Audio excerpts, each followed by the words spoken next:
હા સાહેબ. ગઈકાલે આપણે કયા મુદ્દા ઉપર ચર્ચા ચાલી રહી હતી?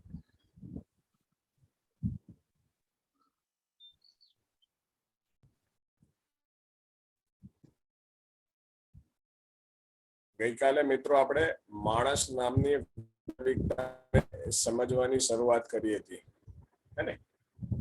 અથવા આ જ વાતને બીજી રીતે કહેવી હોય તો માણસમાં વ્યવસ્થાના સ્વરૂપને સમજવાની આપણે શરૂઆત કરી હતી. માણસ એટલે વ્યક્તિમાં વ્યવસ્થાનું સ્વરૂપ. હવે આ વ્યવસ્થા શબ્દ જે અત્યારે મેં પ્રયોગ કર્યો તો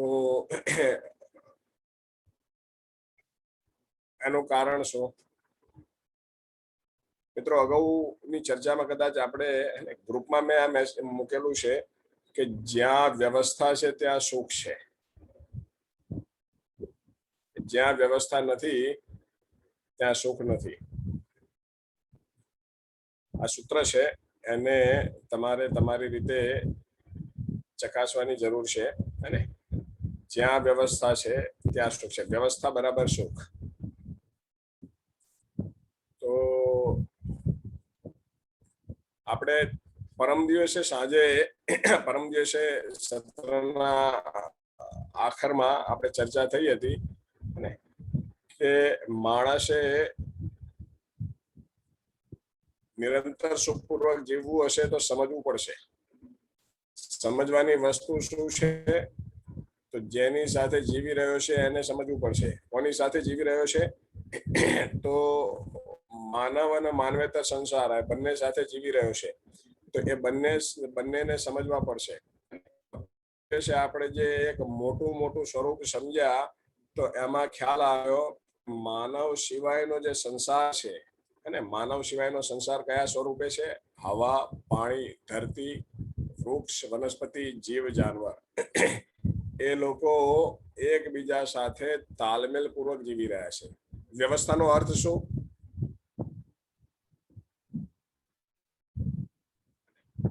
તાલમેલ પૂર્વક જે કંઈ પ્રવૃત્તિ થઈ રહી છે એનું નામ વ્યવસ્થા છે. જ્યાં તાલમેલ છે ત્યાં વ્યવસ્થા છે. અંગ અવયવમાં તાલમેલ બરાબર વ્યવસ્થા. જ્યાં વ્યવસ્થા છે ત્યાં સુખ છે.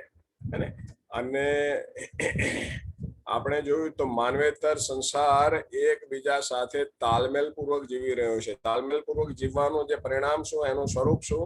તો એકબીજા સાથે ઉપયોગિતા પૂર્વકતા થી જોડાઈને જીવી રહ્યો છે. એકબીજાને પોષણ કરતો, એકબીજાને પુષ્ટ કરતો, અને નહીં કે એકબીજાનું શોષણ કરતો. એકબીજાને પુષ્ટ કરતા એ લોકો આગળ રહે છે. સૌનો સાથ, સૌના વિકાસના અભિગમથી આગળ વધી રહ્યા છે. બીજી રીતે કહીએ તો સહ અસ્તિત્વવાદી અભિગમથી આગળ વધી રહ્યા છે. અને ત્યાં છે એ ફક્ત હું મારું સંભાળું, હું મારું જોઉં, તું તારું જો, અને આપણે સૌ પોતપોતાનું જોઈએ એ રીતે નહીં, પણ પોતાની એક આચરણ દરમિયાન, પોતાના એક ક્રિયા દરમિયાન મારી આ ક્રિયા પણ સાથે મારી સાથે જે જોડાયેલા છે એમને લોકો આગળ વધેલો છે. અવાજ પહોંચે છે બરાબર? શીતલભાઈ, મારો અવાજ પહોંચે છે? ટુકડે ટુકડે આવે, કપાય છે, વચ્ચે કપાય છે. કારણ કે મારે અહીંયા હમણાં મેસેજ આવ્યો કે યોર ઇન્ટરનેટ ઇઝ અનસ્ટેબલ. એક મિનિટ, હું જરા જોઈ લઉં, ઇન્ટરનેટ ચેક કરી લઉં.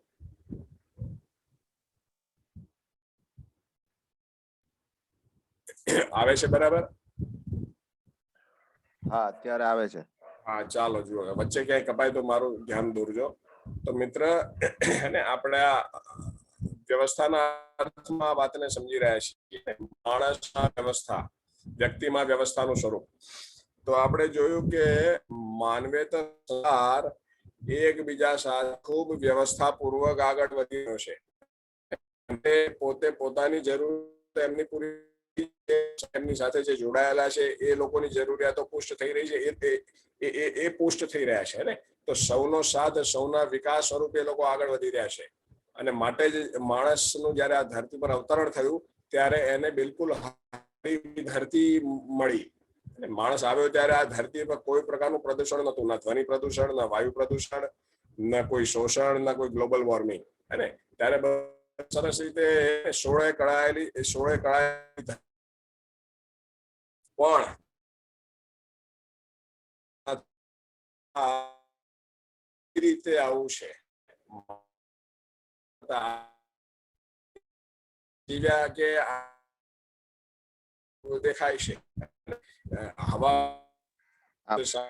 આપનો અવાજ હવે કટ થવા માંડ્યો છે,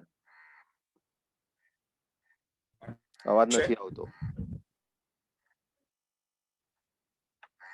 એક મિનિટ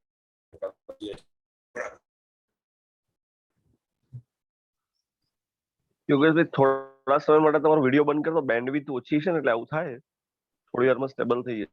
શું તમારો કરશો? વિડીયો ખાલી ઓફ કરો મારો વિડીયો ઓફ કરું? થોડો સમય માટે.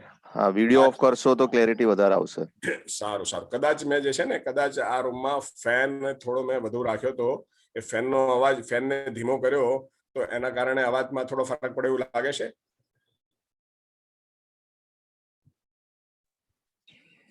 અવાજ પહોંચે છે બરાબર વિશાલ? જ. અવાજ હા, આવે છે? હવે આવે છે. વાહ. હે ને, તો એનું કારણ મને કદાચ એવું લાગે છે કે એ વખતે ફેનની સ્પીડ થોડી વધારે હતી તો એને મેં સ્લો કરી દીધી એટલે અવાજમાં અત્યારે ફરક દેખાશે. હે ને? ના, તો એને ના નલિન- આને કઈ રિલેટ નતું, એ તો અચ્છા, નેટ નો એવું છે. પ્રોબ્લેમ હતો. અચ્છા, નેટનો પ્રોબ્લેમ જ હતો એમ ને? પણ હવે આવે છે. મારા ખાલી વિડીયો બંધ કર્યો તો થોડો ફરક પડ્યો. હા, હે ને? સારું સારું. હવે નલિનીબેન હાથ રેઝ કર્યો હતો. નલિનીબેન કઈ કહેવા માંગતા હતા? નલિનીબેન,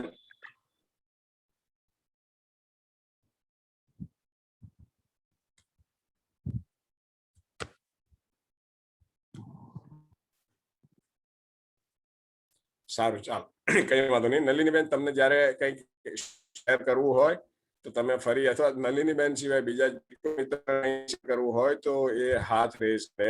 તમે ક્યાંથી કરી કે અત્યારે આપણે ગઈકાલે સવારના સત્રમાં જે મુદ્દો સમજ્યા એ યોગેશભાઈ, તમારું નેટ હજી પણ વીક છે, અવાજ કપાય છે. તો હવે નેટનું તો શું કરીશું મિત્રો? નેટનું કેમ કરીશું? અવાજ નથી આવતો? ના, તમે વાંધો નહીં આવે, કન્ટિન્યુ કરો. અવાજ આવે છે વચ્ચે, કોક વાર એવો પ્રોબ્લેમ થાય છે. બહુ વાંધો, જતો રહે થોડું છે. સ્લો બોલજો એટલે વાંધો નહીં આવે. સારું સારું, ચાલો થોડું ધીમે બોલું. હે ને? તો મિત્રો, આપણે જે સમજી રહ્યા છીએ, હે ને, વ્યવસ્થાને કેમ સમજી રહ્યા છીએ? કારણ કે જ્યાં વ્યવસ્થા છે ત્યાં સુખ છે. અને એ આપણે ક્યાંથી કઈ રીતે સમજાવ્યું? તો આપણા આ ધરતી પર, માણસના આ ધરતી પર અવતરણ પહેલા આ ધરતી પર જોયું તો ચારે બાજુ બધું વ્યવસ્થિત હતું. કોઈ પ્રદૂષણ નતું, કોઈ શોષણ નતું, કોઈ ગ્લોબલ વોર્મિંગ નથી, કોઈ ખૂનામાર્કી નહીં, કોઈ મારામારી નહીં, કોઈ યુદ્ધ નહીં, એવું કશું નતું. એનું કારણ શું છે કે આપણા પહેલાના જે સભ્યો હતા અને એ સભ્યોને આપણે નામ દઈએ તો પદાર્થ અવસ્થા, પ્રાણાવસ્થા, જીવાવસ્થા, અને એ ત્રણેય એકબીજા સાથે ખૂબ તાલમેલ પૂર્વક એકબીજાનું ધ્યાન રાખીને એક ઉપયોગી પૂરક થઈને એ લોકો આગળ વધી રહ્યા હતા. અને માટે અને સૌનો સાથ, સૌનો વિકાસ, એ ટાઈપનું આખું એક દ્રશ્ય હતું. જેને બીજી રીતે કહીએ તો સહ અસ્તિત્વવાદી અભિગમથી એ લોકો આગળ વધી રહ્યા હતા. હે ને? કોઈ વ્યક્તિવાદી અભિગમ નહીં. જ્યારે માણસ આ ધરતી પર આવ્યો, એણે જોયું તો એણે મનમાની રીતથી એણે અગાઉના જે સભ્યો છે વિચાર ના કર્યો.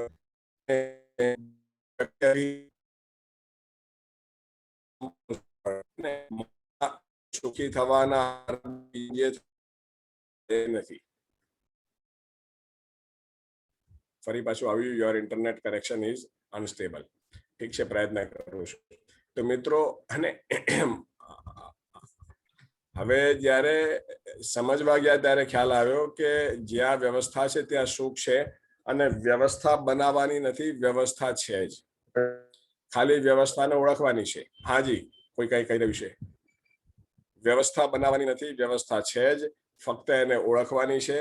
વ્યવસ્થાને ઓળખવા માત્રથી વ્યવસ્થામાં જીવવાની પ્રેરણા મળે છે. જ્યાં વ્યવસ્થામાં જીવવાથી વ્યવસ્થા જળવાયેલી રહેશે, જ્યાં વ્યવસ્થા જળવાયેલી રહેશે ત્યાં સુખ છે. હે ને? વ્યવસ્થા બરાબર સુખ. વ્યવસ્થા એટલે શું? તો એકબીજા સાથે તાલમેલ પૂર્વક, સંવાદિતા પૂર્વક, સામરસ્યતા પૂર્વક, એક સૂત્રતા પૂર્વક, સંગીતમયતા પૂર્વક જીવવું અને સૌના સાથ, સૌના વિકાસના અભિગમથી, સહ અસ્તિત્વવાદી અભિગમથી જીવવું અને ત્યાં આગળ વ્યવસ્થા શક્ય છે. તો મિત્રો, હવે માણસે વ્યવસ્થામાં જીવવું હોય અને નિરંતર સુખી થવું હોય તો એને નિરંતર વ્યવસ્થાના સ્વરૂપમાં જીવવું પડશે અને એના માટે એને વ્યવસ્થાને ઓળખવી પડશે અને એના પોતાનો જે જીવવાનો ફેલાવ છે, સ્વયંથી લઈને સંપૂર્ણ અસ્તિત્વ સુધીનો, એ ફેલાવના સ્વરૂપને, એ ફેલાવના સ્તરને ઓળખવા પડશે અને એ સ્તરમાં વ્યવસ્થાના સ્વરૂપને ઓળખવું પડશે. તો એને આપણે જ્યારે માનવના જન્મથી મૃત્યુ વચ્ચેના ફેલાવને આપણે જ્યારે એનું વર્ગીકરણ કર્યું તો ખ્યાલ આવ્યો, વિભાજિત કર્યો તો ખ્યાલ આવ્યો કે માનવ અને એક વ્યક્તિ તરીકે, પરિવારના સભ્ય તરીકે, સમાજના ભાગ તરીકે અને પર્યાવરણના ભાગ તરીકે જીવે છે. અને આ જીવે છે માનવ માત્ર કોઈ પણ વ્યક્તિ હોય, એક વ્યક્તિ તરીકે, કોઈ એક પરિવારના ભાગ તરીકે, એ પરિવાર કોઈ એક સમાજના ભાગ તરીકે અને એ સમાજ એ કોઈ એક પર્યાવરણના ભાગ તરીકે જીવે છે. અને માણસ મિનિમમ આટલું જીવે છે, મેક્સિમમ પણ આટલામાં જ જીવે છે. આ અંગે કોઈ મિત્રને કઈ કહેવું છે?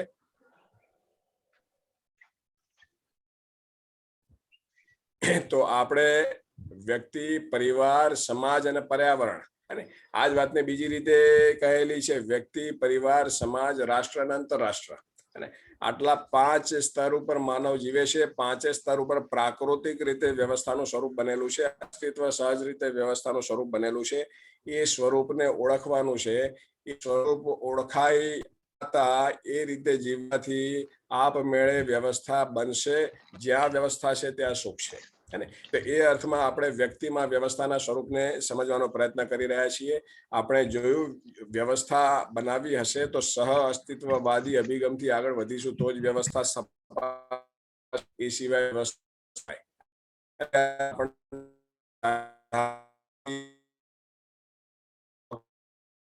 આખી ધરતી પર આ પરિસ્થિતિ છે. અને વ્યક્તિવાદી અભિગમ, સમુદાયવાદી અભિગમ, અને અત્યારે માનવ જાતિ એક થઈને નથી જીવી રહી, ટુકડા ટુકડામાં પોતપોતાનો કાર્યક્રમ બનાવેલો છે. અને અમે રૂપ, રંગ, નાત, જાત, લિંગ, મત, ભાષા, સંપ્રદાયના આધારે પોતપોતાના જે છે એમણે ટુકડા બનાવેલા છે, સમૂહો બનાવેલા છે. એને સમાજ તરીકે ઓળખે છે. હિન્દુ સમાજ, આ સમાજ, ઢીકડો સમાજ, ફલાણો સમાજ. અને એકચ્યુઅલી અહીંયા એમ કહેવામાં આવે છે કે સમાજ તો જ્યારે સંપૂર્ણ માનવ જાતિ એક થઈને જીવે તો સમાજ છે, નહીં તો સમુદાય છે. અને જ્યાં સમુદાય છે, જ્યાં સહ અસ્તિત્વવાદી અભિગમ નથી, જ્યાં સમુદાયવાદી અભિગમ છે, વ્યક્તિવાદી અભિગમ છે, ત્યાં આગળ કોઈ સંજોગોમાં માણસ ગમે તેટલા ધમપછાડા કરે, વ્યવસ્થા સ્થપાઈ ન શકે. વ્યવસ્થા સ્થપાય નહીં તો એ સુખી થઈ ન શકે. પોતે તો સુખી થઈ ન શકે, બીજાને સુખેથી રહેવા પણ ન દઈ શકે. હે? તો આ એક આપણે મોટી મોટી વાત કરી અને આગળ વધી રહ્યા છીએ. મિત્રો, ગઈકાલે આપણે વ્યક્તિમાં વ્યવસ્થા સમજવાના ભાગ રૂપે, આપણે માણસમાં વ્યવસ્થાને સમજવાના ભાગ રૂપે માણસની જરૂરિયાતોની યાદી બનાવી હતી અને એ યાદી પર આપણે ચર્ચા કરી રહ્યા હતા. હે? તો આજે ફરીથી આપણે જારી રાખીએ છીએ અને 2-4 મુદ્દા છે જેના ઉપર આપણને એમ થાય કે હજી થોડું વધારે વ્યવસ્થિત ચર્ચા થઈ શકે એમ છે અને કરવી જોઈએ, તો એના ઉપર આપણે ચર્ચા કરીશું. ગઈકાલની એ યાદીમાં હજી કોઈ મિત્રને એમ થાય કે હજી આ વસ્તુ ઉમેરવાની રહી ગઈ છે તો એ ઉમેરી શકે છે.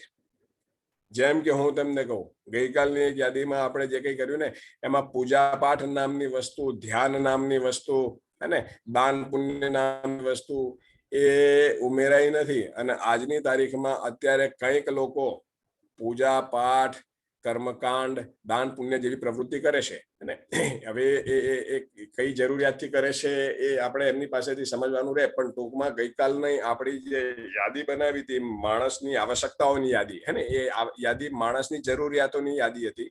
એ યાદીમાં મારા ખ્યાલથી આપણે આ મુદ્દાને ઉમેરવો જોઈએ. આ સિવાય બીજા કોઈ મિત્રને કઈ ધ્યાનમાં આવતું હોય તો એ સજેસ્ટ કરી શકે છે. ધર્મ અને રાજનીતિ. હાજી, ધર્મ અને રાજનીતિ. ધર્મ અને રાજનીતિ. હા, તો વિશાલભાઈ. એક ગઈકાલની યાદી કાઢો તમે અને એમાં ધર્મ હોય તો એમાં ને પણ ઉમેરી પૂજા પાઠ છે, કર્મકાંડ છે, દાન પુણ્ય છે. સિવાય યાદ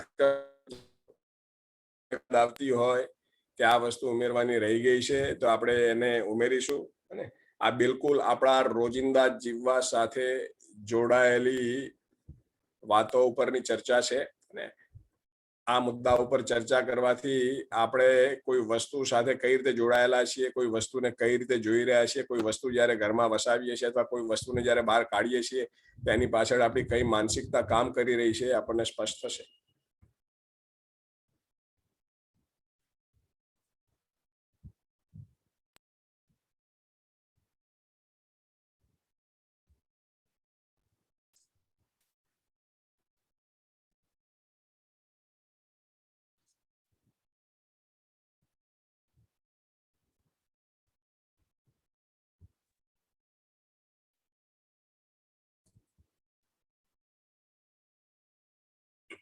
વિશાલ,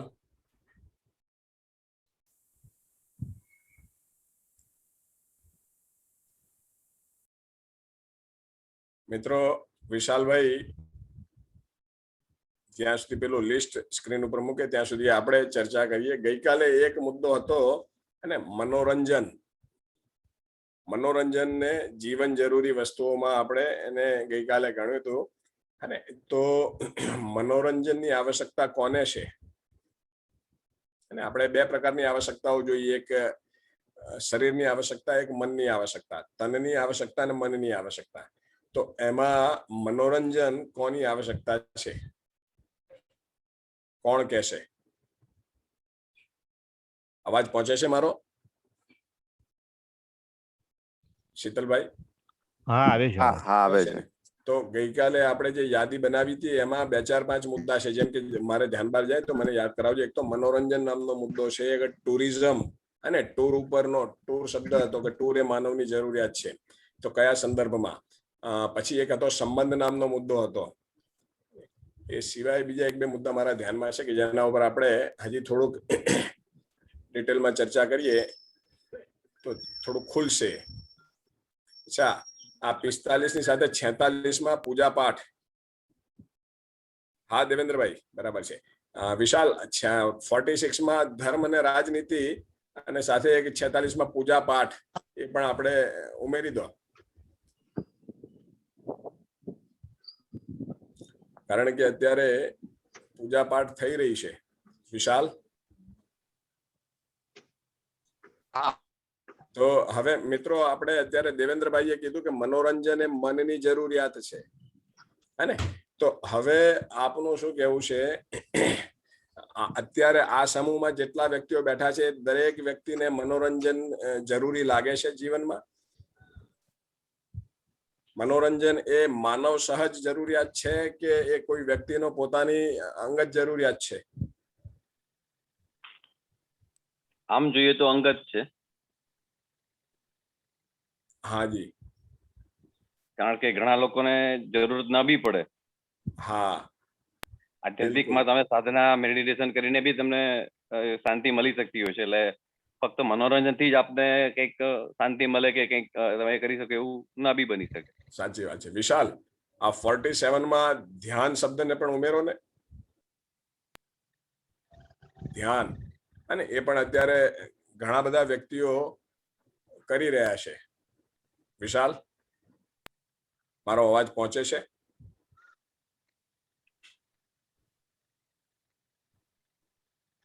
હલો? આપનો અવાજ તો ક્લિયર છે. હા, તો વિશાલભાઈ ને મારો અવાજ નથી પહોંચતો લાગતો, હે ને?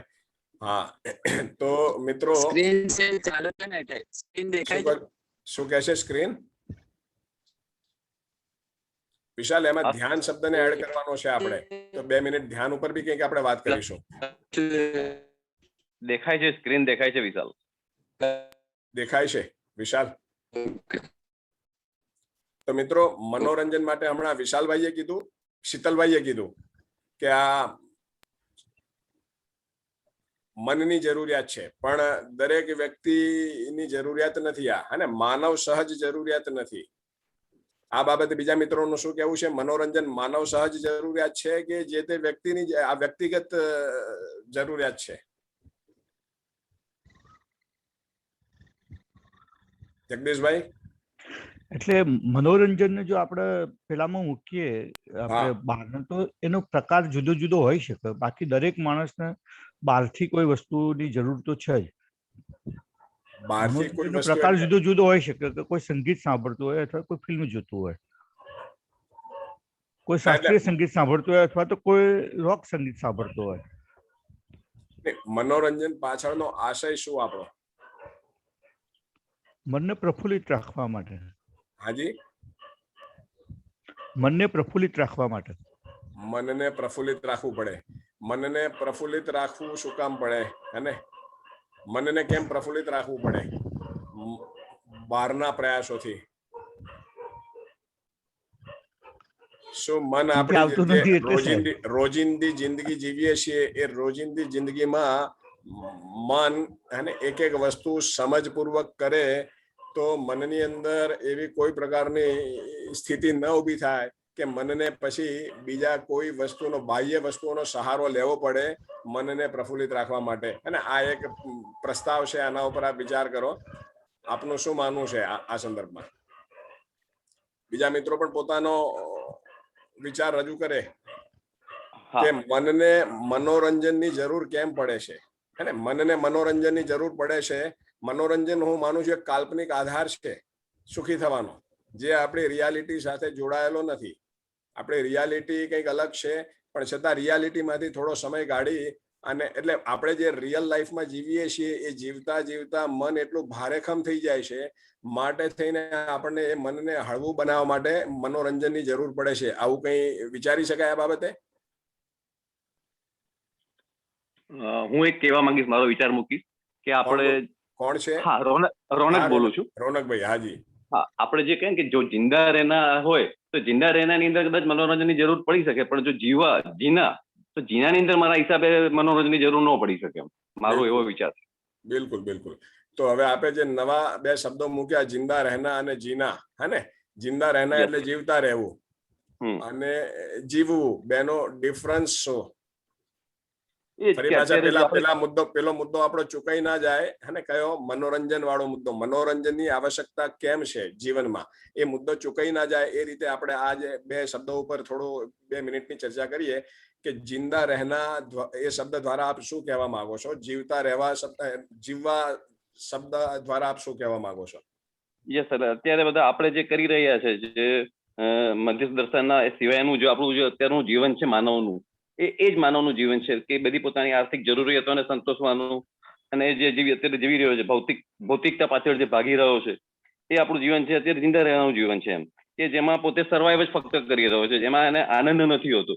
જયારે જીના રહેનાની અંદર એની પાસે એના કુટુંબની અંદર કોઈ અભાવ નથી હોતો, એના કુટુંબમાં સુખ શાંતિ હોય છે અને ધનિષ્ઠતા હોય છે, અને જે જીવે છે એ ખરેખર જીવવાનું એ હોય છે. અને એ ઉલટો બીજાને આપવા માટે, પણ એની પાસે છે એના કરતા ઘણું વધારે હોય છે, અને બીજાને આપવા માટેનું એનું જીવન રહેતું હોય છે. તો મારા હિસાબે એ આપણે જીના કહી શકીએ કે ખરેખર આપણે જીવીએ છીએ. બરાબર છે, સરસ. અને એની અંદર મનોરંજનની જરૂર પડતી નથી. જયારે જિંદા રહેવાનું જે આપણે કહીએ એમાં આપણને મનોરંજનની જરૂર પડી શકે છે. હાજી હાજી હાજી. તો બરાબર છે ને રોનકભાઈ, સરસ વાત કરી આપે. બીજા કોઈ મિત્ર આ જીવતા રહેવું અને જીવવું બેની વચ્ચેનો ભેદ રજૂ કરી શકશે?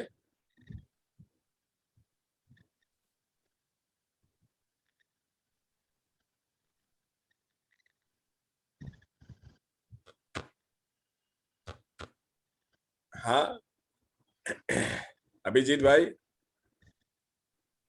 અલકાબેન, હર્ષ, ભાવનાબેન. હેલો. હા, કોણ? યસ સર, અર્ચ વાત કરું છું. હા હા, બોલ બેટા. હા, બોલ. તો જિંદા રહેના યાની કે જીવતા રહેવું એ આપણે એમ કહી શકાય કે લાઈક શરીરની આવશ્યકતાઓને જ આપણે જીવન માનીને આપણું પૂરું જે શરીર યાત્રાને આપણે જીવન માનીને એની આવશ્યકતાઓ પૂરું કરતા રહીએ, એના કમ્ફર્ટમાં આપણે બધું આપણું આખું જીવન વ્યતીત કરીએ, એને જિંદા રહેવું કહી શકાય. અને જીવવું તો જીવવું એ સંબંધપૂર્વક, સુખપૂર્વક અને સમાધાનપૂર્વક જીવીને બીજાને ઉપયોગી થઈ જવું, સહભાગી થઈ જવું અસ્તિત્વમાં, એને જીવવું કહી શકાય. બિલકુલ બિલકુલ બિલકુલ. હે ને, આ વાતને ધારો કે આપણે એકદમ થોડું શોર્ટમાં કહીએ તો શરીર મૂલક જે જીવન છે, અને પોતાને શરીર માનીને જીવવા વાળો જે કઈ કાર્યક્રમ છે એ જીવતા રહેવાનો કાર્યક્રમ છે. કારણ કે શરીર જીવે છે, શરીર જીવતું રહેશે ને શરીરનું મૃત્યુ થાય છે. હે ને, તો પોતાને શરીર માનીને જીવીએ છીએ ત્યાં સુધી ફક્ત આપણે જીવતા રહેવાના કાર્યક્રમ ઉપર છીએ. સતત આપણને મૃત્યુનો ભય સતાવતો રહેશે. અને માટે થઈને જીવવાની શરૂઆત જ નથી થતી. સતત કોઈને કોઈ ભય હેઠળ જીવીએ છીએ. પ્રાણ ભય, માન ભય, પદ ભય, ધન ભય. હે ને, અત્યારે તો જોવા જઈએ તો પત્ની ભય બી ઉમેરાયો છે એમાં. હે ને, તો આ રીતે શરીર મૂલક જીવન જે ખરું, પોતાને શરીર માનીને સુખી થવાનો જે કાર્યક્રમ છે, એના આધારે જે કંઈ આપણે કાર્યક્રમ બનાવીએ છીએ એ ફક્ત જીવતા રહેવાનો કાર્યક્રમ છે. હે ને, તો જીવતા રહેવાના કાર્યક્રમમાં મનોરંજનની જરૂર પડી શકે છે, પણ જે જીવવાનો કાર્યક્રમ છે અને જેની સાથે જીવીએ છીએ, દરેક વાસ્તવિકતાને સમજીએ અને એ સમજપૂર્વક એની સાથે જીવીએ, તો સમજપૂર્વકનું એક એક પગલું, અને જે અપેક્ષાથી એ પગલું ભર્યું હોય ને એ અપેક્ષા પૂરી થતી હોય છે. સમજ વગરમાં જે કંઈ અપેક્ષાથી જે કંઈ પગલું ભરીએ એ અપેક્ષા અધૂરી રહેશે. અને કાં તો એ અપેક્ષા પૂરી થવાનો ભાસ થાય, અથવા તો અપેક્ષા અધૂરી રહે. તો જ્યાં અધૂરપ હોય ત્યાં આગળ પછી બીજા કોઈ રાગ રસ્તા દ્વારા એ અધૂરપને પૂરી કરવાનો પ્રયત્ન કરવો પડે. સમજપૂર્વક જીવવાથી દરેક વસ્તુ સાથે, જળ વસ્તુ હોય, ચૈતન્ય વસ્તુ હોય, અને એની સાથે એ રીતે સમ્યક અપેક્ષાના આધારે જોડાઈએ છીએ. જ્યાં અપેક્ષા સમ્યક છે ત્યાં આગળ એ અપેક્ષા બિલકુલ આપણી અપેક્ષા મુજબ પૂરી થાય છે, અને એ અપેક્ષા પૂરી થવાથી આપણે જે તૃપ્તિ આપણે પામીએ છીએ.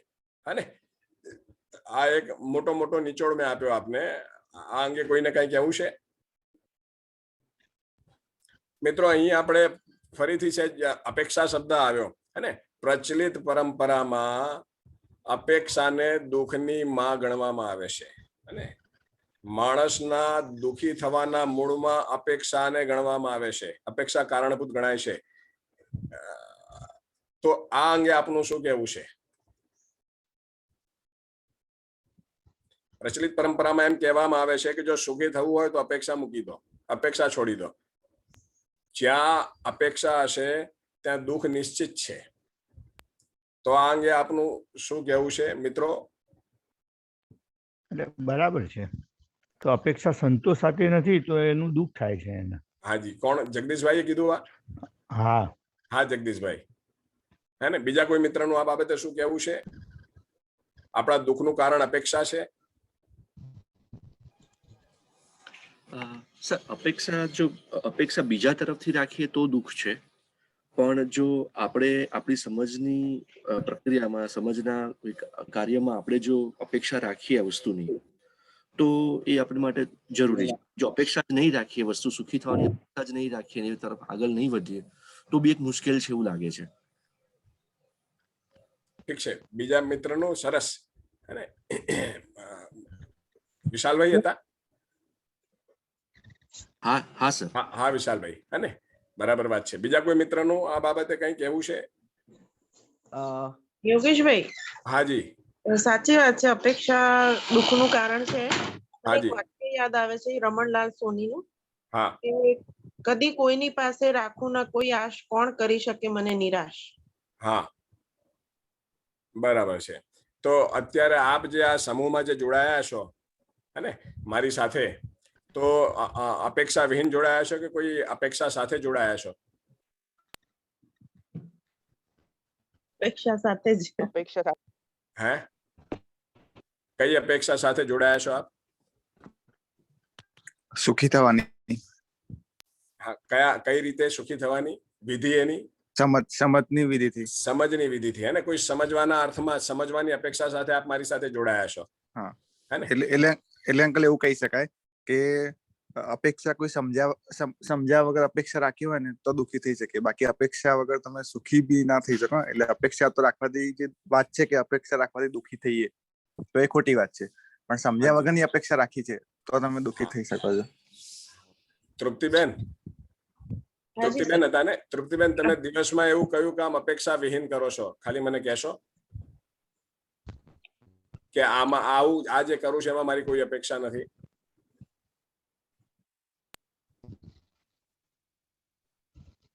કોઈ કહી શકશે કે હું દિવસમાં જે પાણી પીવું છે ને વગર અપેક્ષાએ પાણી પીવું છું? પાણી પીવા પાછળ મારી કોઈ અપેક્ષા નથી, કે પાણી પીવા પાછળ મારા શરીરને તૃપ્ત કરવાની અપેક્ષા હોય છે? આપણે કોઈ કહી શકે કે હું દિવસમાં આ કામ અપેક્ષા વિહીન કરું છું, જેમાં કોઈ અપેક્ષા નથી, દૂર દૂર સુધી કોઈ અપેક્ષા નહીં, ખાલી કરવા ખાતર કહી શકાય. અથવા તો એમ કહી શકાય કે ભાઈ હું એ ધ્યાનમાં રાખીને કરું છું કે મારે અપેક્ષા ઊભી થશે તો પાછી હું દુઃખી થઈશ, કે પાછો હું દુઃખી થઈશ, માટે અપેક્ષા નથી રાખવાની. હાજી, કોઈ કઈ કહેતું હતું? હા યોગેશ, રોનક બોલું છું. આપે આ વિચાર જેવો મૂક્યો ને ત્યારે આના બાબતે વિચારવાનું અમે શરૂ કર્યું, અને ત્યારે વિચારવાનું શરૂ કર્યું ત્યારે લાગે છે કે ના ચાલુ, કે આપણે દરેક બાબતમાં અપેક્ષા તો રાખીએ છીએ, નાનામાં નાની હોય કે મોટામાં મોટી હોય, પણ એ જયારે આપે મૂક્યું આ વિચાર ત્યારે જ અમે વિચારવાનું શરૂ કર્યું. મેં વિચારવાનું ધ્યાન ગયું હે ને કે આપણે પ્રચલિત પરંપરામાં જે ઘણી કહેવતો વાંચીએ છીએ, ઘણા સૂત્રો વાંચીએ છીએ, એને ફરીથી ચકાસવાની જરૂર છે અને એને બિલકુલ સીધા સ્વીકારાય એવા નથી. અને તો મિત્રો, હું તમને અહીંયા પ્રસ્તાવ રૂપે કહી રહ્યો છું. મારું એવું સમજવું છે અને કે માણસ આંખનું મટકું પણ અપેક્ષા વિહીન નથી મારતો. માણસના એક એક ડગલા પાછળ અપેક્ષા હોય છે. અને અપેક્ષા નહીં રાખવાની જે વાત છે ને એની પાછળ પણ અપેક્ષા છે કે અપેક્ષા રાખીશ તો દુઃખી થઈશ, માટે સુખી થવું હોય તો અપેક્ષા નથી રાખવી. અપેક્ષાથી અપેક્ષા છોડે છે. અપેક્ષા નહીં રાખવા પાછળ પણ એક અપેક્ષા છે. કઈ અપેક્ષા છે? કે સુખી થઈશ. કઈ રીતે? અપેક્ષા નહીં રાખીને હું સુખી થઈશ, એ અપેક્ષાથી અપેક્ષાને છોડે છે. શું કેવું છે આ બાબતે? એકદમ સત્ય આપે વાત કહી. એટલે કોઈ બી હાજી, માનવ માત્ર ને કોઈ બી વસ્તુ અપેક્ષા વગર નહીં પૂરી થાય, હવે એવું લાગી રહ્યું છે. એક્ઝેક્ટલી. થોડુંક આને ખુલ્લા મનથી વિચારવાની જરૂર છે, થોડું આને ધ્યાનપૂર્વક જોવાની જરૂર છે કે અપેક્ષા વિહીન આપણું એક આંખનું મટકું નથી મારતા. કોઈ વ્યક્તિ પાસે જઈએ છીએ, કોઈ વ્યક્તિ આવે તો એની સાથે જે રીતે વાત કરીએ છીએ, કોઈને ફોન કરીએ છીએ, જે કંઈ કરીએ છીએ આપણે, અને અપેક્ષા સાથે કરીએ છીએ. અને કઈ અપેક્ષા છે? હાજી, આપણે જાહેર એને કરીએ કે ના કરીએ, આપણા મનમાં ને મનમાં હોય, પણ આપણે ક્યાંક ને ક્યાંક સુસુપ્ત અવસ્થામાં બી પડેલી તો હોય છે. જેમ હા, કદાચ બેહોશીમાં જીવીએ છીએ એટલે આપણને બહુ ધ્યાન નથી હોતું, પણ હોશપૂર્વક તમે જુઓ ત્યારે ખ્યાલ આવે કે ના, અને અપેક્ષા સાથે જ આ પગલું ભરાઈ રહ્યું છે. અને એમાં કોઈ ખોટું નથી, આ ડિઝાઇન છે અને આ માનવ સહજ છે. અને એવું નથી કે આ પ્રકૃતિ વિપરીત છે, અસ્તિત્વથી વિપરીત વાત છે. આ બિલકુલ જે કહેવાય સહજ વાત છે, માનવ માત્ર ને લાગુ પડે રહેલી વાત છે. એવું નથી કે આપણા જે અહીંયા બેઠા છીએ એટલા જ કરીએ છીએ, હે ને? આ તો આપણું ધ્યાન ગયું કે ના, વાત સાચી છે, આપણે એક પણ વસ્તુ અપેક્ષા વિહીન નથી કરતા. તો મિત્રો, અપેક્ષા શું છે દરેક ડગલા પાછળની? સુખી થવાની. હે? સુખી થવાની. બરાબર ને તૃપ્તિબેન? હે ને? તો તમે જે પેલી મને કડી જે કીધી રમણભાઈની, એ કડી પર થોડો વિચાર કરવો પડે એમ છે ને? ચોક્કસ. હે ને? કે અપેક્ષા વગર જીવવું શક્ય છે? આપણે જેની સાથે જોડાયેલા છીએ, જેનાથી દૂર છીએ, જ્યાં જઈએ છીએ, જે કંઈ કરીએ છીએ, અને બિલકુલ ચોક્કસ અપેક્ષા સાથે કરીએ છીએ. ફક્ત બેહોશીમાં આપણને એ ખ્યાલ નથી આવતો. હવે બીજું કે અપેક્ષાથી દુઃખી થઈ રહ્યા છીએ એ નક્કી છે. અત્યારે આપણે જોઈએ તો આપણને ખ્યાલ આવે કે મેં જો આ અપેક્ષા ના રાખી હોત તો અહીંયા મને તકલીફ ના પડે. અને અહીંયા જે કંઈ તકલીફ આજની તારીખમાં આપણા જે રોજિંદા જીવનમાં જ્યાં આપણને પીડાનો અનુભવ થઈ રહ્યો છે, એમાં ઘણી વખત આપણને એમ થાય છે કે અમે અપેક્ષા જ ખોટી રાખી હતી, અપેક્ષા વગર કામ કરવા જેવું હતું, હે ને? આવું પણ થાય છે. હા ને આ પણ અંતર્વિરોધની સ્થિતિ છે. એક બાજુ અત્યાર સુધી આપણે જે છે એમ માનતા હતા કે અપેક્ષા જ દુઃખનું કારણ છે, માટે જ્યાં જ્યાં પીડા થઈ ત્યાં ત્યાં આપણને લાગે મેં અપેક્ષા ખોટી રાખી.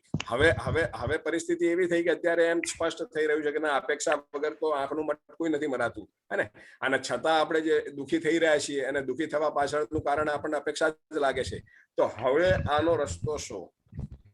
આપણે એને સ્વીકારી લઈએ તો શું, કેવી રીતે થઈ શકે? કારણ કે મેં અપેક્ષા રાખી, જો એને પરિપૂર્ણ થઈ તો હું સુખી થવાનો છું, પણ જો નથી થઈ તો બી હું એને સ્વીકારી લઉં તો મને એનાથી કશું મને પ્રોબ્લેમ નહીં થઈ શકે ને, એવો મારો વિચાર છે. હાજી, બાકીના મિત્રોનું આ બાબતે શું કેવું છે? રોનકભાઈ ની હતી ને રજૂઆત? હા, મારી. હા, રોનક બોલ્યો. મિત્રો, રોનકભાઈ એમ કહી રહ્યા છે કે અત્યારે જે પરિસ્થિતિ સર્જાય આપણા જે કંઈ આપણા વિચાર, વાણી, વ્યવહારથી, વર્તનથી, એ પરિસ્થિતિને આપણે સ્વીકારી લેવાની, હે ને. તો શું એનાથી આપણે સુખી થઈ શકીએ? ના, એને કોમ્પ્રોમાઇઝ કહેવાશે પછી. એક્ઝેક્ટલી, હે ને. આ વ્યવસ્થા માનવને સ્વીકાર છે. આપણે ધારો કે કોઈ એક કામ કર્યું કોઈ એક અપેક્ષાથી, અને એ અપેક્ષાથી વ્યવસ્થા ઊભી થવાના જગ્યાએ, અને આપણી જે હતી અપેક્ષા એ પ્રમાણે રિઝલ્ટ મળવાના જગ્યાએ એનાથી બીજું રિઝલ્ટ મળ્યું, વિપરીત રિઝલ્ટ મળ્યું, તો શું એ આપણે સ્વીકારી શકીએ? શું એ આપણને સ્વીકારે છે? આપણે આ સૂત્રને પકડી લીધું કે જે છે એને સ્વીકારી લો, હે ને. તો શું આપણને અવ્યવસ્થા સ્વીકારે છે?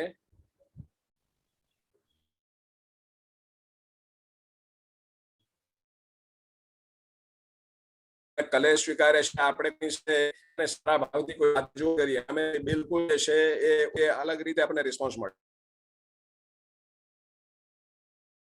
તો આપણને થયું કે હું ખરેખર કઈ વાત કરવા જતો હતો ને સામેથી તો એકદમ જે છે જાણે ભડકો થયો એવું થયું. તો આપણે એને સ્વીકારી લઈએ એવું બને?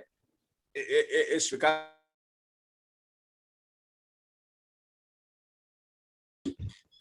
મિત્રો,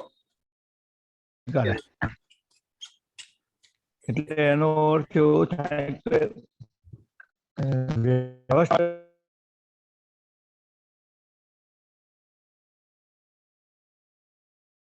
જગભાઈ આપનો અવાજ કપાયો. આપણે વાત કરી પણ અવાજ કપાયો. ચંદ્રકાંતભાઈ આપનું માઇક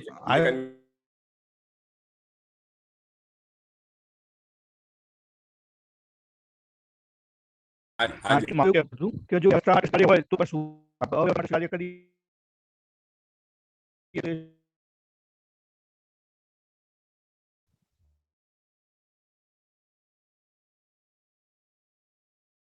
ન સ્થપાય તો સ્વીકૃત ન થાય. મન મનાવીએ અલગ વસ્તુ છે, હે ને. આપણે ક્યાંકથી સૂત્ર બેઠું પકડી લીધું કે જે છે એને સ્વીકારી લો અને એ રીતે જીવો. એ રીતે જીવવું શક્ય નથી. એ રીતે અંતર્વિરોધ બને. કારણ કે અંદર ફક્ત વ્યવસ્થાની સ્વીકૃતિ છે, આ વ્યવસ્થાની સ્વીકૃતિ નથી, હે ને. અંદર ફક્ત એ સંબંધની સ્વીકૃતિ વિરોધની નથી. અંદર સંવાદિતાની સ્વીકૃતિ નથી, વિસંવાદિતાની સ્વીકૃતિ નથી. આપણી અંદર સંગીતની સ્વીકૃતિ છે, આપણી અંદર ઘોઘાટની સ્વીકૃતિ નથી, હે ને. આપણી અંદર તાલમેલની સ્વીકૃતિ છે. આપણી અંદર જે છે એ તાલમેલ વગરની જે વ્યવસ્થા છે એની સ્વીકૃતિ નથી, હે ને. તો હવે આનો રસ્તો શું? યોગેશભાઈ, હાજી સંજય બોલું છું. તો એ પણ થઈ શકે ને, જે ઘોંઘાટ કરે છે, હા, તો જો મારી સમજ વિકસિત થાય, હાજી, તો મારામાં એક એવી ઉદારતા આવે કે સામેવાળાને સમજણ નથી એટલે એ કરી રહ્યું છે, તો એ સમજ વિના કરી રહ્યું છે એનું સ્વીકૃતિ તો આવે જ ને કે ભાઈ એને સમજ નથી એટલે આ કરી રહ્યું છે. બિલકુલ સંજયભાઈ, બહુ સરસ વાત કરી. તો મૂળ વાત એ છે, હે ને, કે માનવ અપેક્ષા વગર ડગલું માંડતો નથી, પણ માનવ જે છે એ વાસ્તવિકતાને સમજ્યા વગર અપેક્ષાઓ બનાવી લે છે. એની અપેક્ષાઓ રિયાલિટી સાથે તાલમેલ નથી મિલાવતી અને એ પોતાની કાલ્પનિક અપેક્ષાઓ બનાવે છે. હવે અહીંયા પ્રકૃતિની અંદર, અસ્તિત્વની અંદર દરેક વસ્તુ ચોક્કસ નિયમ અનુસાર ચાલે છે. હવે તમે એ નિયમને સમજ્યા વગર તમે આગળ વધવા જાઓ તો આગળ જતા ફસાઈ પડો, હે ને. તો મૂળ વસ્તુ અપેક્ષાને ઓળખવી પડે, હે ને, અપેક્ષાના આધારને ઓળખવો પડે. હું જે અપેક્ષા બાંધી રહ્યો છું, અપેક્ષા બનાવી રહ્યો છું, એ અપેક્ષાના મૂળમાં રિયાલિટીઝ છે કે ફક્ત મારી કલ્પના, મનગણંત કલ્પના છે, હે ને. તો રિયાલિટીઝ આધારિત કોઈ પણ અપેક્ષા કદી પણ નિષ્ફળ ના જાય, એ પૂરી થાય જ. અને પૂરી થવાથી તમારી જે અપેક્ષા હતી સુખી થવાની, હે ને, એ અપેક્ષા એ તમને બિલકુલ ચોક્કસ તમે સુખી થઈ શકો. મતલબ સમ્યક અપેક્ષા આધારિત આગળ વધવાથી કદી નિરાશ થવાતું નથી. અસમ્યક અપેક્ષાના આધારે કદી સુખી થવાતું નથી. સમ્યક અપેક્ષા ત્યારે જ આપણે કરી શકીએ કે જ્યારે સમ્યક વસ્તુને ઓળખીએ, હે ને. સમ્યક મતલબ બધી રીતે પૂર્ણ વસ્તુ, ન ઓછું ન વધારે, રિયાલિટીઝ, અને જ્યાં જે હોવા યોગ્ય હોય એવી વસ્તુને આપણે ઓળખીને એના આધારે અપેક્ષા બાંધીએ, એના આધારે આગળ વધીએ. તો એ પ્રકૃતિમાં નિયમ છે, અસ્તિત્વમાં નિયમ છે, કુદરતનો નિયમ છે કે કુદરતના નિયમ આધારિત તમે કોઈ પણ પગલું ભરો તો એમાં તમે ઈચ્છિત પરિણામ જ મેળવો. અને આપણું ઈચ્છા જે છે એ સુખી થવાની છે. તો આપણે, હે, કુદરતના નિયમોને ઓળખવા પડે, વાસ્તવિકતાઓને ઓળખવી પડે, અને આપણે આપણી અપેક્ષાઓને પણ ઓળખવી પડે કે મારી જે કઈ અપેક્ષા છે એ વાસ્તવિકતા આધારિત છે. વાસ્તવિકતા આધારિત હોય તો 100% પૂરી થાય.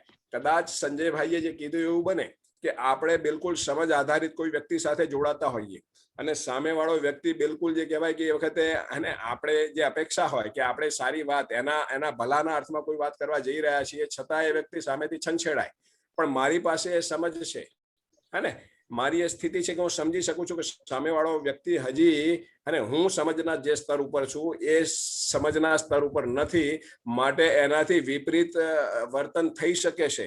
પણ એ વર્તન પણ ધીમે ધીમે, જ્યારે મારું વર્તન સ્થિર રહેશે, અને સમજના આધારે મારું વર્તન સ્થિર રહેશે, તો સામેવાળા વ્યક્તિને ધીમે ધીમે આ મારું સ્થિર વર્તન જે છે, સ્થિર આચરણ એને પ્રભાવિત કરશે. એ સમજવા માટે પ્રેરાશે કે હું છંછેડાઈ જઉં છું અને મારા છંછેડાવા છતાં આ સામેવાળો વ્યક્તિ આટલો સ્થિર કઈ રીતે રહેશે. તો ધીમે રહીને આપણી વાત સમજવા માટે 1 વાર નહીં, 2 વાર નહીં, 3 વાર નહીં, 10મા પ્રયત્ને આપણી વાત સમજવા માટે એ પોતે અંદરથી તૈયાર થશે કે આ વ્યક્તિ કંઈક જે છે કામની વાત કરી રહ્યો છે. આ વ્યક્તિ કામની વાત કરી રહ્યો છે એવું કઈ રીતે લાગે? તો 10 વખત આપણા 10 પ્રયત્નો દરમિયાન આપણે જે સ્થિરતા છે, અને 10 પ્રયત્નો દરમિયાન એ છંછેડાયો અને એના છંછેડાવા છતાં આપણે સ્થિર રહ્યા, કારણ કે આપણે સમજીએ છીએ કે એમાં એનો કોઈ દોષ નથી. એ જે કંઈ કરી રહ્યો છે એ જાણી જોઈને નથી કરી રહ્યો. છંછેડાવાથી માણસ સુખી ના થાય, દુખી થાય. માણસ માત્રનો કુલ પ્રયાસ સુખી થવાનો છે. તો સામેવાળો માણસ જે છંછેડાય છે એ જાણી જોઈને નથી છંછેડાતો, હે, જાણી જોઈને દુખી થવાનો કોઈ પ્રયત્ન ન કરે. એ સમજ વગર કરી રહ્યો છે. હું જો આટલું સમજીને બેઠો હોઉં તો મારે સ્થિર રહેવાનું છે. ધીમે રહીને મારી આ સ્થિરતા પહેલા, બીજા, ત્રીજા, ચોથા કોઈ એક પ્રયત્ન સામે પહોંચશે, અને એ વ્યક્તિ આપણી વાત સાંભળવા માટે તૈયાર થશે. ધીમે રહીને આપણે જે પહોંચાડવા માંગીએ છીએ એ વાત એને પહોંચશે. સંજયભાઈ, ઠીક લાગે છે આ વાત આપને? મિત્રો, આમાં કંઈ કહેવું છે? મૂળ વસ્તુ મારે વાસ્તવિકતાઓને સમજવી પડશે, સત્યને સમજવું પડશે, અને મારો એક એક વિચાર, વ્યવહાર ને વર્તન, કાર્ય એ સમજ આધારિત હશે. અને હું બિલકુલ સમજપૂર્વક કરી રહ્યો હોઈશ તો મારા હલવા ડુલવાનો અને મારા હાલન ડોલનનો કોઈ પ્રશ્ન જ ઉભો નથી થતો. પણ હું વ્યવસ્થાને સમજ્યા વગર આગળ વધીશ, ડગલું માંડીશ, તો નિશ્ચિત રૂપે મારે હું હલી જવાનો છું. અને એ વખતે પછી આપણો માનવનો સ્વભાવ છે દોષારોપણનો. અને માનવ એ બ્લેમિંગ બિઝનેસમાં માસ્ટર છે. પોતાની કોઈ પણ પીડા, પોતાની કોઈ પણ ભૂલને ઇમિડિયેટલી કોઈને કોઈ વસ્તુ ઉપર થોપી દેતો હોય છે. આના કારણે તકલીફ થઈ છે, હે, મતલબ હું તો સમજદાર છું, પણ આ સામેવાળાના કારણે અથવા તો જે છે આ અપેક્ષાઓના કારણે દુઃખ છે, મારી અણસમજના કારણે દુઃખ છે, મારા ભ્રમવશ દુઃખ છે, એવું એ સ્વીકારતો નથી. માટે એ જિંદગીભર એની એ સ્થિતિમાં રહેશે. અને આજની તારીખમાં પણ જુઓ તમે, આપણા જે ધાર્મિક સભાઓમાં હું જોઉં છું, ટીવી ઉપર જે આવે છે, એ સિવાય બીજા કોઈ ચર્ચાઓ થાય છે, એમાં પણ એ લોકો એમ કહેતા હોય છે કે આ આપણે માણસને અત્યારે મોહ માયા ખરીને એ માયા નામની વસ્તુ માણસને વિતાડી રહી છે. માણસના દુઃખના મૂળમાં માયા છે, બીજું કાંઈ નથી. તો કહેવાનો આશય કે પ્રકૃતિ એ કુદરતમાં માણસને સુખી કરવાનું પણ એક વ્યવસ્થા મૂકેલી છે ને સામે એક દુઃખી કરવાની વ્યવસ્થા પણ મૂકેલી છે, એવો અહીંયા પ્રશ્ન ઉભો થાય ને. કુદરતે માયા મૂકેલી છે તો માયા શું માણસને દુઃખી કરવા મૂકેલી છે? કારણ કે કહેવામાં આવે છે કે માણસના દુઃખનું કારણ માયામાં એ લપેટાઈ જાય છે. અને એકચ્યુઅલી માયા એ બીજું કાંઈ નહીં, આપણો જે ભ્રમ છે, આપણી જે અણસમજ છે, આપણી જે અજ્ઞાનની સ્થિતિ છે, એ જ માયા છે. અને જ્યાં સુધી આપણે આપણા ઉપર નહીં આવીએ કે મારી પીડાના મૂળમાં હું જ છું, મારી અણસમજ છે, અને હું જેમની સાથે જીવી રહ્યો છું એમને સમજવામાં મારી કઈ કચાશ છે, ત્યાં એ જ મારી પીડાનું મુખ્ય કારણ છે. બિલકુલ સુનિલભાઈ, આપનું જે કહેવું છે અને બીજાની અયોગ્યતાથી પ્રભાવિત થવું એ મારી અયોગ્યતા છે. મારી અયોગ્યતાના મૂળમાં મારી સમજની કચાશ છે. મારી અયોગ્યતા જ મારી પીડાનું મૂળ કારણ છે. અને મારી અયોગ્યતાનું સ્વરૂપ શું છે? તો વાસ્તવિકતાની સમજનો અભાવ. હું જેની સાથે જીવી રહ્યો છું એમના અંગેની સમજનો અભાવ એ જ મારી અયોગ્યતા છે, અને એ જ મારી પીડાનું કારણ છે. હાજી સંજયભાઈ, આપ કઈ કહેવા માંગો છો? આ જે કન્વર્ઝેશન છે ને એનાથી ઘણા બધા ડોટ કનેક્ટ થઈ રહ્યા છે. અચ્છા. પરિચય શિબિરમાં કહેવામાં આવ્યું કે સ્વીકૃતિ ઇઝ ઇક્વલ ટુ સુખ. તો ત્યાં આગળ એવું દેખાય કે સ્વીકાર ભાવ રાખવાનો, તો કોમ્પ્રોમાઇઝેશનમાં જતા રહેવાય. પણ અહીંયા એવું દેખાય છે કે જે સ્વીકૃત આવે તો ક્ષમા ભાવ નેચરલી આવી જાય. અને ત્યાં ઈસુ ખ્રિસ્તનું જે પેલું સેન્ટેન્સ છે કે એને જે થાંભલા ઉપર લટકાવે છે ત્યારે એ સામેવાળા લોકોને કહી રહ્યા છે, તો ત્યાં દેખાય કે એમનામાં એ સમજ છે, એટલે એ કહી રહ્યા છે કે ભગવાન આને માફ કરજે કે આ લોકોને કઈ જ્ઞાન નથી એટલે એ કરી રહ્યા છે. તો આ બધી જ વસ્તુ આમ જોવા જઈએ તો સંજ્ઞાનશીલતા હોય અથવા તો સહીની સમજ હોય તો કેટલું સરળ થઈ જાય જીવન એમ. બિલકુલ સંજયભાઈ, હા ને, સરસ વાત છે. આપણે તમે સ્વીકૃતિ શબ્દ વાપર્યો ને, એના ઉપર પણ આપણે સહેજ આગળ વાત કરીએ. નિમિષાબેન કઈ કહેવા માંગે છે. નિમિષાબેન, સ્વાગત છે આપનું.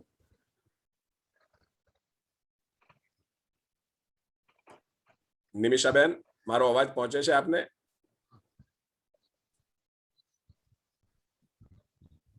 હા, મારા ખ્યાલથી નિમિષાબેન નો અવાજ.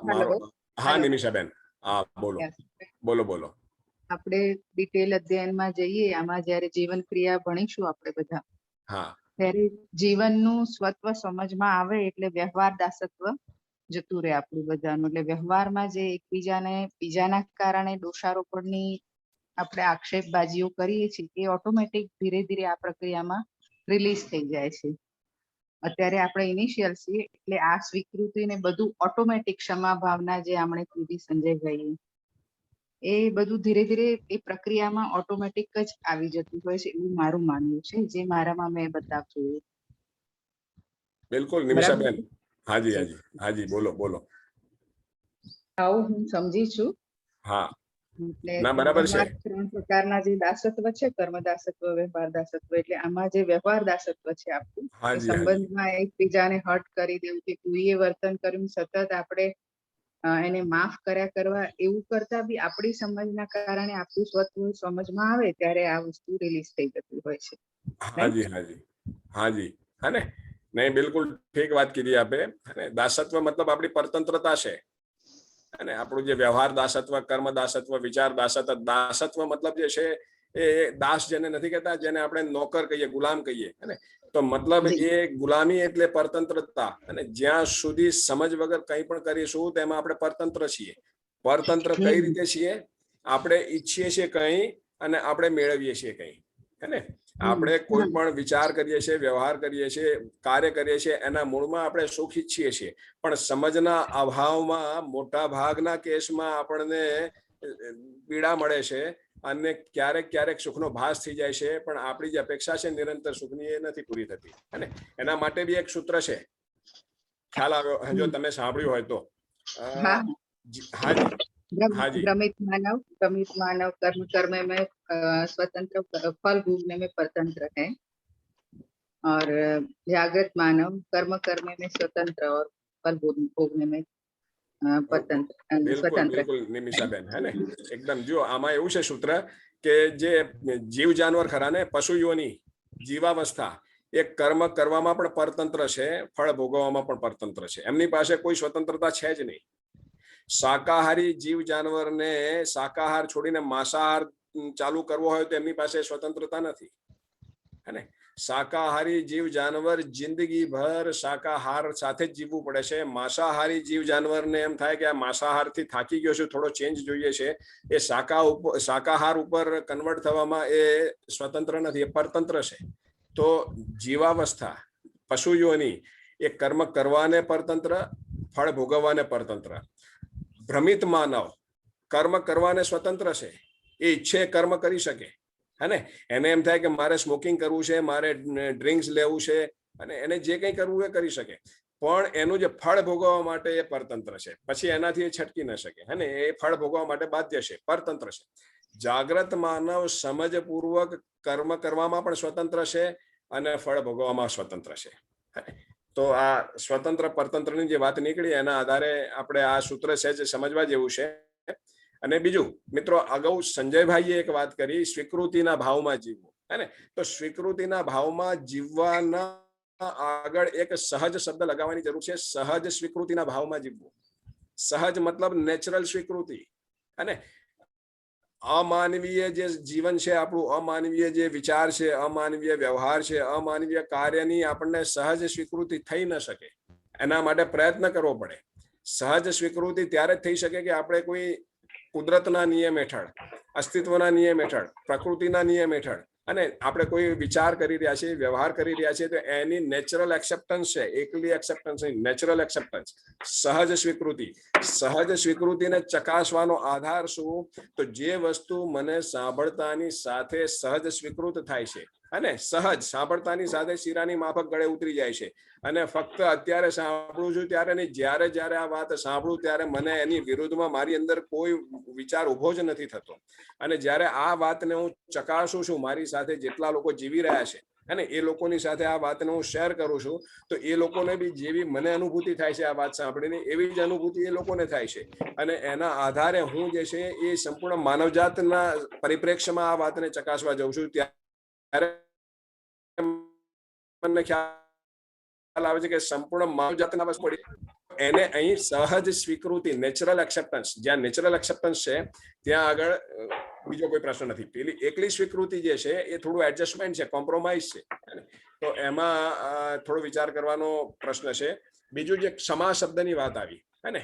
ક્ષમા, મયુરભાઈ, હું એક જ મિનિટમાં આપને, હે ને, યાદ કરું, આ ખાલી એક કન્ટિન્યુટીમાં છે તો એ વાત પૂરી કરી દઉં. ક્ષમા એટલે શું? કોઈની અયોગ્યતાથી પ્રભાવિત ન થવું, એનું નામ ક્ષમા છે. એટલે કે જ્યારે કોઈ એક વ્યક્તિ સાથે આપણે જોડાઈએ તો સામાન્ય રીતે જે કહેવાય માનવ માનવની પરસ્પરતા, માનવ સંબંધ જે છે, માનવ સંબંધનું અસલ સ્વરૂપ જ એ છે કે એકબીજાની યોગ્યતા, પાત્રતા, ક્ષમતાને વધારવી અને એકબીજાની સમજને વધારવી અને એ રીતે એકબીજાના સુખને વધારવું, એ અર્થમાં જે જોડાણ છે એનું નામ જ સંબંધ છે.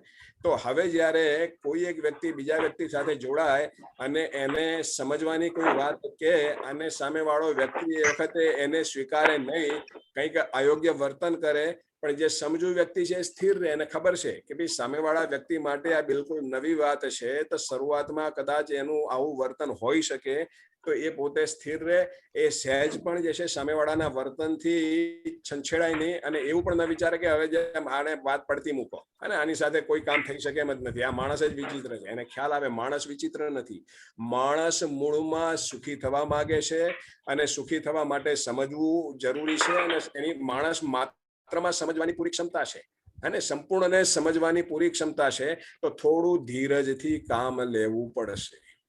અને સ્વયંની સમજના આધારે એક આ સ્થિતિ બને કે મારે ધીરજ સાથે કામ કરવું પડશે અને એ કામ પણ કરવામાં પણ એને ખૂબ તૃપ્તિ મળે છે. મારા દ્વારા કોઈ એક વ્યક્તિના જીવનમાં સમજની સ્થાપના થાય, સમજની શરૂઆત થાય, એ ખૂબ તૃપ્તિદાયક કામ છે.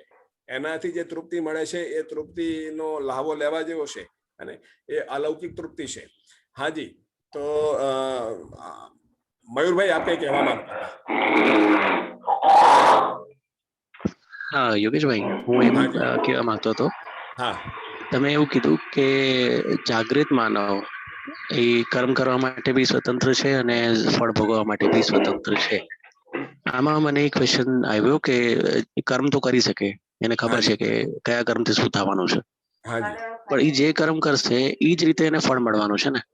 પછી ફળ મેળવવા માટે સ્વતંત્ર છે, આ લાઈન થોડીક મને સ્પષ્ટ ન થઈ. હા, વાત સાચી છે આપની. હે ને, આમ તો જરૂર નથી એ મૂકવાની. એનું કારણ છે કે જાગૃત માનવનો એક એક વિચાર, વ્યવહાર અને કાર્ય એ બધું જે છે એ બિલકુલ અસ્તિત્વના નિયમોને આધીન, કુદરતના નિયમોને આધીન, પ્રકૃતિના નિયમોને આધીન, માનવ સહજ નિયમોને આધીન હશે. એટલે એમાં એ જે અપેક્ષાથી એ કામ કરશે એ જ પ્રમાણેનું રિઝલ્ટ મળશે. પણ કહેવાનો આશય જે છે એ અગાઉના જે 2 સૂત્રો હતા એની સાથે તાલ મિલાવવા માટે આ કદાચ મૂક્યું હોય કે માનવ, હે ને, જાગૃત માનવ જે અપેક્ષાથી જે કાર્ય વ્યવહાર કરે છે એ અપેક્ષા પ્રમાણે એને એનું ફળ પરિણામ મળે છે. તો એ રીતે ફળ પરિણામ મેળવવાના અર્થમાં સ્વતંત્ર છે. કોઈ પણ સ્થિતિમાં એની આંતરિક જે સ્થિરતા છે એ બિલકુલ બનેલી રહેશે, આંતરિક સ્વસ્થતા બનેલી રહેશે કોઈ પણ સ્થિતિમાં. એની સ્થિરતા બનેલી રહે છે, પણ એ ખરેખર ફળની આશા રાખે છે. એટલે ફળ એને ચોક્કસ એક પર્ટિક્યુલર ટાઈપનું એને ફળ જોઈએ છે કે રિઝલ્ટ જોઈએ છે, એના માટે કામ કરે છે. અને કદાચ કરતો હોય તો એ રીતે એક્ઝેક્ટલી મળે છે. જેવી રીતે કે આપણે થોડીક વાર પહેલા વાત થઈ કે આપણે કોઈ ના સમજ અસમજ વ્યક્તિ હારે વાત કરીએ છીએ અને એ નાની નાની વાતમાં ઉશ્કેરાઈ જાય છે અને આપણે એને સહેજતાથી લઈએ છીએ, કેમ કે આપણે સમજીએ છીએ કે એ જે કરે છે એ સમજના સ્તર ઉપર નથી. એટલે એ સ્તર ઉપર આવશે ત્યારે એ એબ્રપ્ટ બિહેવિયર, ત્યારે કે એબ્રપ્ટ જે રિએક્શન આપે છે એ બંધ કરી દેશે. તો આપણે એની હારે સમજપૂર્વક વાત કરીએ છીએ તો આપણે એમ ફળ આપણે કંટ્રોલમાં કરી શકીએ છીએ કે હું એને 1 વખત સમજાવીશ તો 1 વખતમાં એ સમજી જશે, કે મારે એને 10 વખત કેવું પડશે, કે મારે એને 100 વખત કેવું પડશે. એ મને એવું લાગે છે કે આપણા કંટ્રોલમાં એ વસ્તુ નથી. આપણે ખાલી એને સમજાવી શકીએ, એને કહી શકીએ, પણ ફાઇનલી એનું શું રિઝલ્ટ આવશે એ તો એની પોતાની રેડીનેસ નક્કી કરશે. આ મારું માનવું છે. ખાલી આમાં મને થોડું ક્લેરિફાઈ કરજો. હા મયુરભાઈ, બહુ મહત્વનો મુદ્દો છે. હે ને, તો એક વસ્તુ છે કે માનવ છે ને એ સંસ્કાર અનુસંગી છે અને આપણે આગળ સમજીશું તો ખ્યાલ આવશે. એટલે આપણે સાદી સરળ ભાષામાં કહીએ ને તો જેવો સંગ તેવો રંગ, એવી સોબત તેવી અસર. આ કહેવત સાંભળેલી હશે. હે ને, તો માનવ જેના સંગમાં રહેશે, જેની સોબતમાં રહેશે, આપમેળે એના રંગે રંગાય છે અને એના પ્રભાવમાં આવે છે. તો સમજુ માણસના સંગમાં રહેવાથી સમજુ માણસ જે છે એ બિલકુલ કોઈ વાત થોપતો નથી. હે ને, પોતાના રોજિંદા વ્યવહારમાં જ્યાં જ્યાં એને ધ્યાન જાય કે આ વ્યક્તિ અહીંયા અટકેલો છે ત્યાં આગળ આપણને ઈશારો કરે છે અને એ ઈશારાને જુએ છે કે આને અત્યારે કેટલો ઈશારો કરી શકાય એમ છે, આ કયા પ્રકારના ઈશારા એને આ પચાવી શકે એમ છે. અને કોઈ એક ઈશારો ક્યારેક થોડો ભારે ઈશારો થઈ જાય ને અને એમ લાગે કે આ રિએક્શન આવ્યું છે તો પાછો ત્યાં આગળ પોતે વિચારે કે ભાઈ મારી આ કંઈક કચાશ રહી ગઈ કે મેં આની સ્થિતિ સમજી નહીં અને આને થોડું ભારે ખમજે ઈશારો કરી દીધો, તો પાછો પોતાના ઈશારાને હળવો કરે છે અને પાછો ઝીરોથી શરૂ કરે છે. તો ટોટલ પોતાની જવાબદારીથી સમજદાર વ્યક્તિ એ અણસમજુ વ્યક્તિ સાથે જોડાય છે અને પેલો નિયમ તો કામ કરી જ રહ્યો છે, જેવો સંગ તેવો રંગ, જેવી સોબત તેવી અસર. તો આજે નહીં ને કાલે ચોક્કસ એની સાથે રહેવા વાળો વ્યક્તિ પ્રભાવિત થાય જ છે અને એનું ધ્યાન જાય જ છે કે આ વ્યક્તિ આટલા સમયથી મને કંઈક વસ્તુ કહેવા માંગે છે, એ વસ્તુને હું ગણકારતો નથી અને છતાં આ વ્યક્તિ થાકતો નથી. અને આ વ્યક્તિ અને પાછું જુએ છે કે આ વ્યક્તિ કોઈ વાત મારી ઉપર થોપતો નથી અને હું એની કોઈ વાતને સ્વીકારતો નથી, તો એને લઈને આ વ્યક્તિ ડિસ્ટર્બ નથી થતો. આ વ્યક્તિ કોઈ પણ સ્થિતિમાં પ્રસન્નચિત્ત જ રહેશે અને ક્યારેક ક્યારેક મને કોઈ ઈશારો કરે છે તો આજે નહીં ને કાલે ધીમે રહીને એ જે વ્યક્તિ, જે સમજદાર વ્યક્તિની જે સ્થિરતા છે અને જે એની આરામદાયક સ્થિતિ છે એ એની સાથે રહેવા વાળાને ચોક્કસ પ્રભાવિત કરે છે અને એ પ્રભાવના આધારે ધીમે રહીને ત્યાં આગળ સમજવા માટે પ્રેરાય છે અને એ સમજને ગ્રહણ કરવાનું પણ શરૂ કરે છે. આવું મારો અનુભવ છે. અને તો આ વાતને આપ જે છે એ વિચારજો, આ વાત ઉપર વિચાર કરજો કે આપને કેવું લાગે છે. હા યોગેશભાઈ, થેન્ક યુ. હાજી, નિમિષાબેન, આપ કઈ કહેવા માંગો છો? હેલો, આપનો હાથ રેસ છે એટલે સોરી સમય થઈ ગયો છે 7:03, પણ છતાં આપણે આપની આ એક વાતને સાંભળીને પછી આપણે હે ને આજની ચર્ચાને વિરામ આપીશું. બીજું નથી કર્યું. હાજી નિમિષાબેન, શું કહો છો? ના સોરી, અપ જ રહી ગયો છે, રેઝ હેન્ડ. અચ્છા, એવું છે. તો મિત્રો, હે ને, આપણે આ શરૂઆત ક્યાંથી કરી? મને એવું લાગે છે કયા મુદ્દાથી, મનોરંજન નામના મુદ્દાથી આ વાતને સમજતા સમજતા આપણે અહીંયા પહોંચી ગયા છીએ. હજી મનોરંજન નામના મુદ્દાને સમજવાનો તો બાકી જ છે કે માનવ જીવનમાં અને અત્યારે મનોરંજન નામની વસ્તુની જરૂરિયાત છે તો કેમ છે, એનું કારણ શું છે. અને મનોરંજન એ માનવ જિંદગીનો જરૂરિયાતની વસ્તુ છે કે આપણે આપણી અત્યારે અણસમજની સ્થિતિને કારણે એને પકડી રાખ્યું છે. અને તો અહીંયા અત્યારે આપણે આપણી ચર્ચાને વિરામ આપીએ છીએ. કોઈ મિત્રને એકાદ મિનિટમાં પોતાની કોઈ રજૂઆત કરવી હોય તો કરી શકે છે. આપણી આ ચર્ચાને ફરી આપણે આગળ ધપાવીશું. આ ચર્ચા ઠીક થઈ રહી છે મિત્રો, કે આમાં એમ લાગે છે કે થોડો નિરર્થક વાતો પણ થઈ રહી છે? મારા પ્રમાણે બહુ સારી ચર્ચા થઈ રહી છે. એમ ને? બાકીના મિત્રોનું શું કહેવું છે? આ ચર્ચા સાર્થક થઈ રહી છે, આઉટ ઓફ ટ્રેક થઈ રહી છે, કે પ્રોપર ટ્રેક ઉપર થઈ રહી છે? ના, આપણે આપણા પોતાના વ્યવહારમાં લઈને જ આપણે આ વિચારો અમારા પોતાના ઇન્ટ્રોસ્પેક્ટ કરવાનું છે. એટલે બરાબર જ થઈ રહી છે કે અમે એને અમારી રીતે જોઈએ છે, અમારા પોતાની અંદર ઉતારીએ, પછી જે આવે આપણે એની ઉપર ચર્ચા કરી રહ્યા છે. બરાબર થઈ રહી છે. એક્ઝેક્ટલી, એનો અર્થ કે આપણી સાર્થક ચર્ચા થઈ રહી છે. હે ને? તો ઠીક છે. હું એવું માનું કે ના, જે છે ચર્ચા કંઈક સમજવા જેવી છે. તમને એમ થાય કે ના આપણે અને આ નિરર્થક ચર્ચા થઈ રહી છે, આ સમય બગડી રહ્યો છે, એવું હોય તો કોઈ પણ વ્યક્તિને એવું લાગે તો તરત પોતાનો એ વાત રજૂ કરી શકે એમ છે. હે ને? તો એના ઉપર આપણે એમની વાતનું નિરાકરણ કરીને આગળ વધીશું. તો મિત્રો, 7:05 થઈ છે. અહીં આપણે આપણા આજના સત્રને વિરામ આપીએ છીએ. આવતી